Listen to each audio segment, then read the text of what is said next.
Hello అండి. అందరికీ నమస్కారం. నేను మీ సరోజినినండి. ఈరోజు 4 గంటలకు లేచానండి. పావుతక్కువ 4 గంటలకు లేచి ఇంకా ఇదంతా కూడా చూసుకున్నానండి. పొద్దున్నే మనము బ్రహ్మముహూర్తంలో లేచి ఈ పనులు గురువారం రోజున చక్కగా మనకి ఈ అధిక మాసంలో పూజలైతే చాలా మంది చేస్తున్నారండి. నేను ప్రతిరోజు చేసినా కూడా చిన్న చిన్నయి నా పూజలు చిన్నగానే కనిపిస్తున్నాయండి. వాళ్ళ ముందు అంత చక్కగా చేసుకుంటున్నారండి.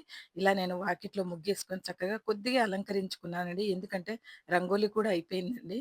ఉన్న దాంట్లోనే ఇంకా రంగులు ఉన్న వాటికి పెట్టుకొని, ఇంకా ముగ్గుని అలంకరించుకున్నాను. గుమ్మాలకు ఫ్లవర్స్ పెట్టుకున్నాను. ఆ తర్వాత లోపలికొచ్చి ఇంకా పొయ్యి పూజ చేసుకున్నా అండి. ఇలా క్లీన్ చేసుకున్నాను.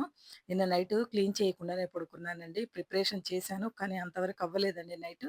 అందుకే పొద్దునే చేసుకున్నానండి. ఇవన్నీ మాత్రం ఎందుకంటే నైవేద్యం అవి చేసుకుంటాను కాబట్టి, ముందే నేను పొయ్యి పూజ చేసేసుకున్నానండి. ఆ తర్వాత టీ పెట్టుకొని మా వారికిచ్చి నేనింత తాగి ఇక్కడికొచ్చి కొద్దిగా క్లీన్ చేసుకున్నానండి. పూజ ఐటెమ్స్ అన్నీ కూడాను పూజా వస్తువులన్నీ క్లీన్ చేసుకొని, ఆ తర్వాతయితే అమ్మవారికి పూజ చేసుకున్నానండి. ఈరోజు స్పెషల్‌గా చేసుకున్నాను.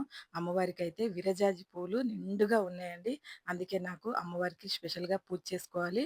గురువారం అంటే శుక్రవారంతో సమానమండి. అందుకే ఈరోజు మాత్రం అమ్మవారికి పూజ చేసుకోవాలి. ఈవినింగ్ కానీ, పొద్దున కానీ చేసుకుంటే చాలా మంచిదని తెలిసే చేసుకున్నానండి.